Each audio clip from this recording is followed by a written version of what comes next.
Hello, book lovers, storytellers, and hello, world.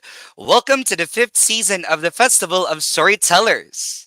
This is QR, and today we are going to interview another beloved author with Reader's Magnet. He is the man behind the book Woodlawn Giants. Let us all welcome Robert Ross Williams. Hi, Robert. Hello, All right, how are you? I'm fine. How are you? We're getting some nasty weather here in DC and on the East Coast. Same. I'm actually feeling under the weather, but you just need to keep on keeping on. Yeah. Absolutely. All right. So Robert is the author of the book Woodlawn Giants. I believe Robert, this has been your first ever book, correct? Well, actually, it's my third book. Oh, It's a book third. that it's a Yes. book that interrupted a trilogy that I'm working on, which I have the first two.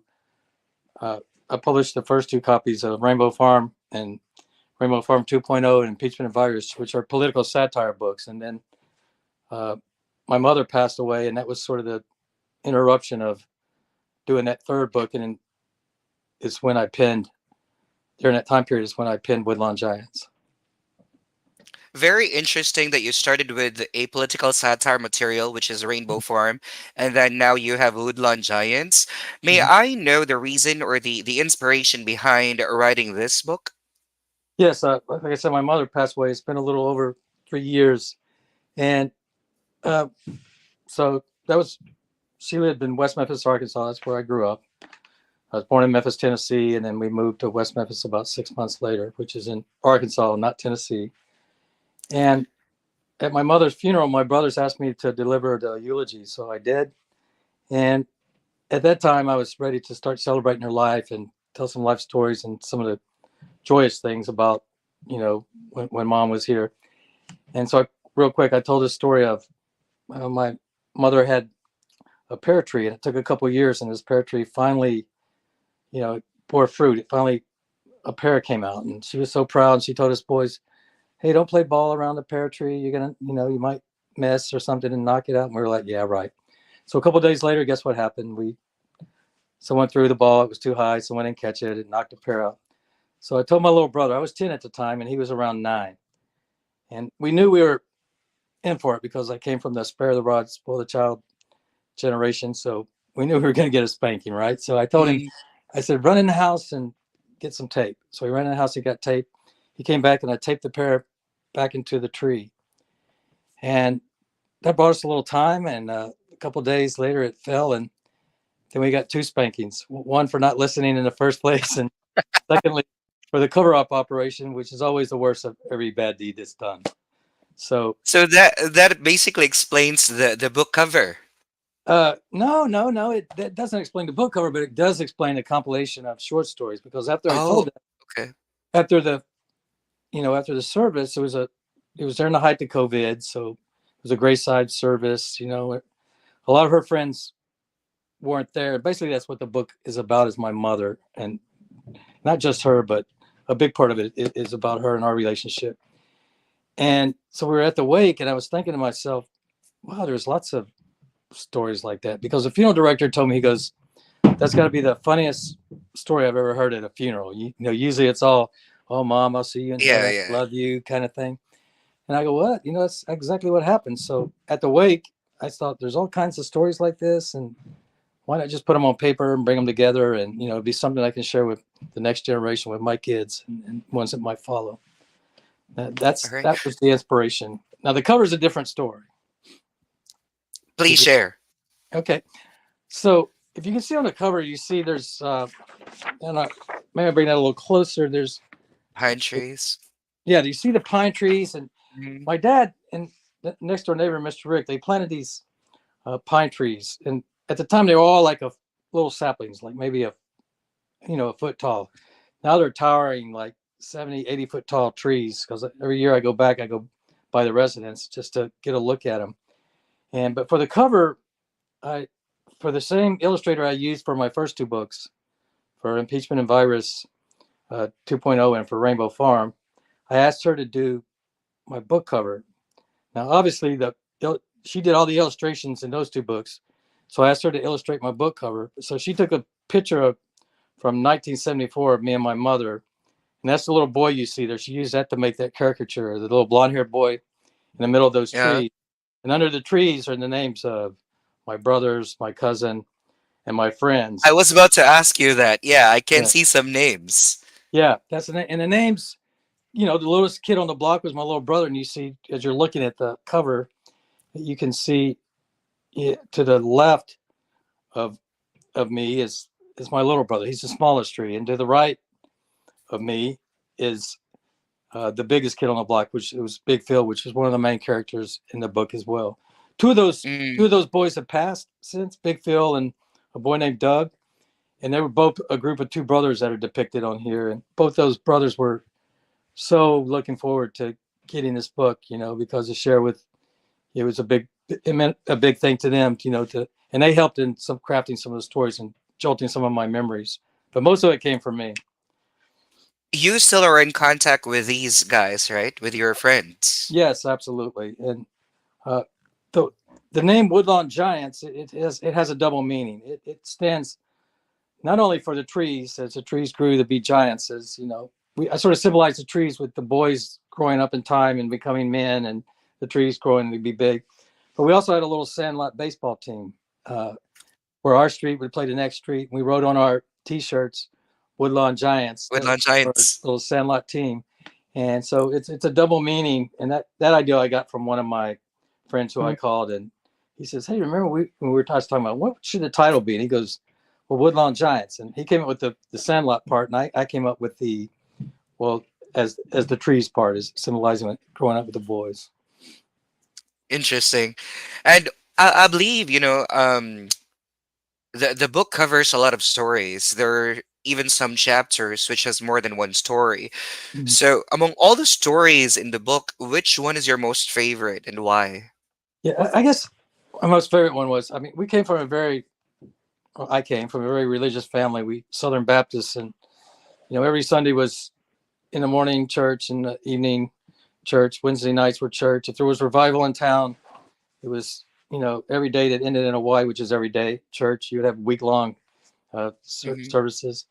So it was a church story of where the church that I went to pretty much originated the year I was born. I mean, so when I was 10 years old, they were having their 10-year anniversary of the church, and they had all this food that was set out on the grounds of the church under these tents.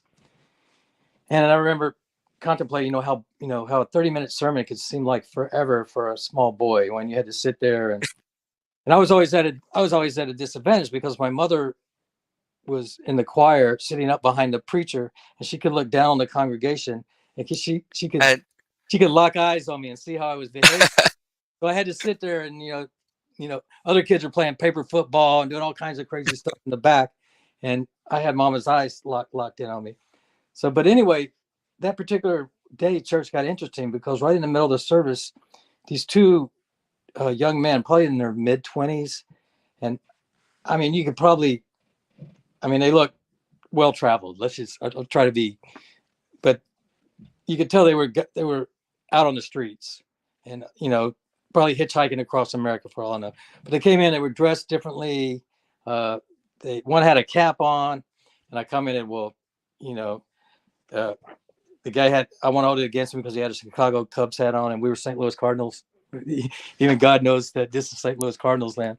But what it was, these guys were hungry, and they saw all that food out there, and they could have just taken the okay. food and not even come in, but they came in and walked almost all the way up to the front and sat there. And I thought, all of a sudden, church got interesting. It was like a social experiment to watch how would God's people react to this, interruption into the congregation. And I can honestly say, and I can still remember it almost like to this day, that they weren't well received by certain people, probably the ones they sat close to, I would argue. But the preacher Mm-mm-mm. kept going, and then later I remember asking my mother, like, well, why? I thought, you know, we had this song, Jesus loves his little children, red and yellow, black and white, they're all precious in his sight. And I was asking my mother, I go, why were those old ladies, why were they looking with disdain and looking down on these men? And my mother told me, oh, they were just, don't worry about them. They were just looking through dirty windows. And that's when she told me the dirty window story. And I can either share it with you or you can read about it. So the Dirty Window story is another story in your book, yeah? Yes, absolutely. Okay, let's keep everyone who's watching us live, grab a copy so that they would know what the story behind the Dirty Window. Okay. Oh, speaking of, where can they grab a copy of your book? I think at Amazon, Barnes and Noble. You can find it on any major outlet. I think it's you can find it. And you just had your website up and running just recently, right? Yes, yes, it's up and running now. hmm it's www.robertrosswilliamsbooks.com. All Sounds good. right. So going back, Robert. So, um, growing up as a kid, in a very conservative family, how was it looking like back then? One of the things that was so different was it was a I go around the nursing homes now and I try to I'll go in and do readings from this book because most of the patients in there would be the same age as my mother and father would be, and I Mm, assume, and it's a pretty safe assumption that they would have kids similar, close to my age that did the same kind of things, you know, same kind of shenanigans and same kind of stuff, and so uh, they asked that question too, and I said one of the biggest differences when I was a kid and you got into trouble, you couldn't go outside. It's almost a 180 now. Now it's like if if if a kid gets in trouble, you're like, get away from, get out of your room, get away from your computer, and and get yeah, yeah. outside.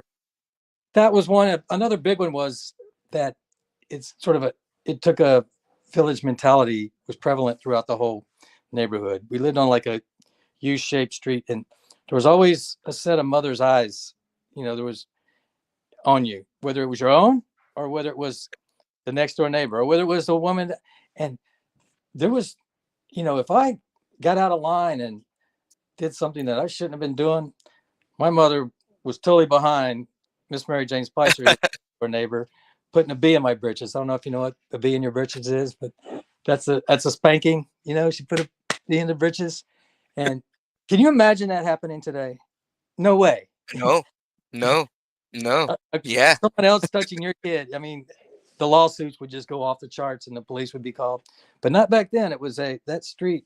It was a small microcosm of a system that it in and of itself that and I never knew what the world was outside of that until I started going to junior Mm, high and senior high and expanded my universe. So, but those two things I think were big. That and being able to make toys out of anything. Like one of the biggest exciting days was when someone brought a big appliance, a refrigerator, and there was a big box left out on the curb. The big cardboard box could be so many things. You could make it into a fort. You could make little yes. sleds. You could slide down things on. So you played more with boxes than you actually did with some of the toys and things that they came in. Yes. Right now, you just need kids love staying at home with their laptops or with their Yeah, phones. But back, that time, being outside and playing with any weird stuff is actually already fun for us. Yeah. yeah, yeah. I mean, the world was, the world was my what's and Okay. they. I mean, there was only three, maybe four channels on TV. There was, three: ABC, NBC, CBS, and a public broadcast. But we didn't watch that much TV. I mean, we were out and the big, we were out till it got dark until the street light. When the street light came on, that was a sign to, get back home I, to the house. I would say, Robert, before it was also safe, Yeah, right? yes, yes. It was much safer. Much Now, safer world. yeah, now you cannot be certain, that kids will still be safe outside. Though you'd love them to have such experience, but you cannot be certain that, outside is safe. No, that's Yeah. true. That's fair, hmm fair assessment. Going back, there's a lot of stories here. I just wonder at what age did you started writing the very first story? Uh, yeah, I think the inspiration for my writing was I never thought I could write. I mean, who does? I mean, some think they can, they can't, and vice versa. But Yes. mine was I wrote a paper in college, and I remember how I waited to the last second. I had this huge major paper I had to write for this medical anthropology class. My undergraduate degree is anthropology. And Mm, I remember waiting to the last second and I wrote this ridiculous paper. And I went to a bar and I watched how uh, pickup techniques of how guys would try and approach girls, whether they were in a group or they were by themselves. And I turned this thing in. I go, no, I'm going to flunk. And this teacher, she thought it was the greatest thing that had ever been written. And I just couldn't believe it. And she goes, you should write. You should try to write for Memphis Magazine. And at that time, I went into the military and I was in the military for 32 years. And uh, then the inspiration came back to me. Another part of the writing was when I did my master's, instead of doing coursework, I wrote a thesis. Not every, some mm. people just take straight coursework. I was like, well, I wrote my master's thesis, and that sort of put the thing into me back for writing. Hmm. Okay. All right. And so friends are a great part of you completing this book, right? Yeah, I reached back out, but most of it was my recollection. My recollection. But they were very helpful in sending the pictures inside. Pictures that I didn't have of them when they were small, and that I wanted to try and get in there for. So it definitely reconnected me with a lot of people. Hmm. Now, if I'm gonna ask you, because will you, if you will, let me change the question. Will you, if you are given a chance to add another story in this book, what story would that be? Oh, that's a great question. I mean, it would probably Yeah. be. I've always wondered, should I pick right back up when we moved from that uh, neighborhood to the new house, which wasn't too far away, or but I've always thought it'd be interesting to write about all the interesting people I met during my 32 years of military service and stories that came from there, being in all the different countries and everything.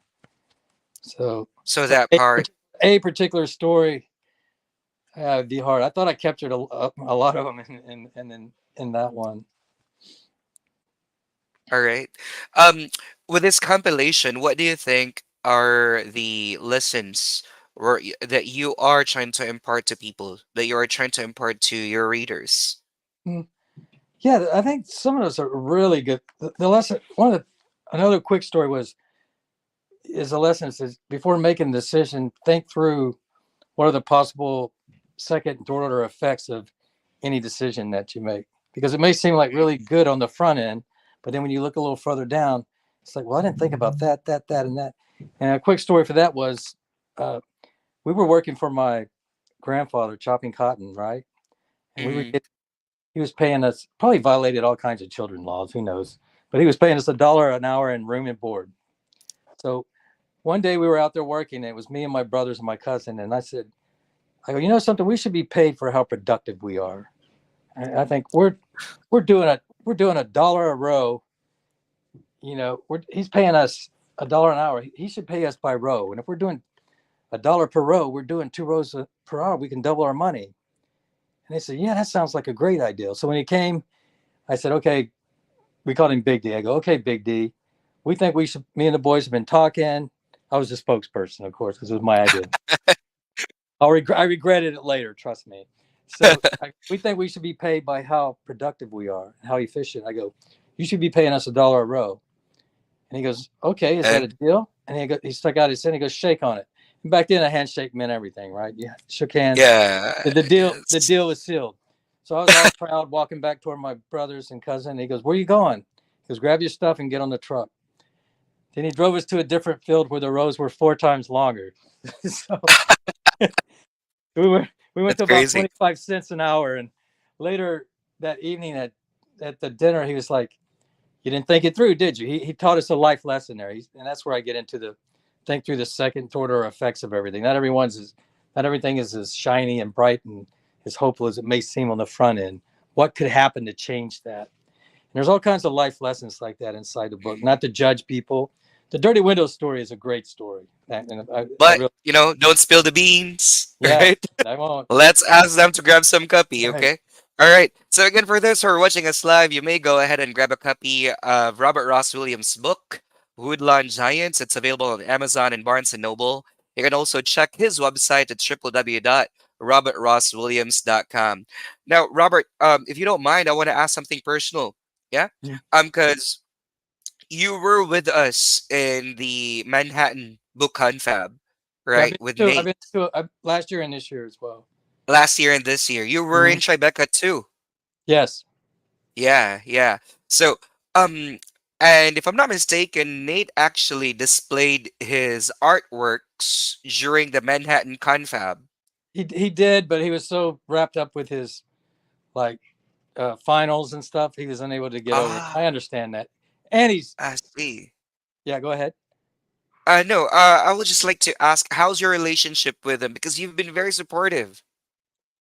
Yeah, I don't think he realizes the talent, honestly, how good he is. Because he's sort of unassuming and shy to a certain extent.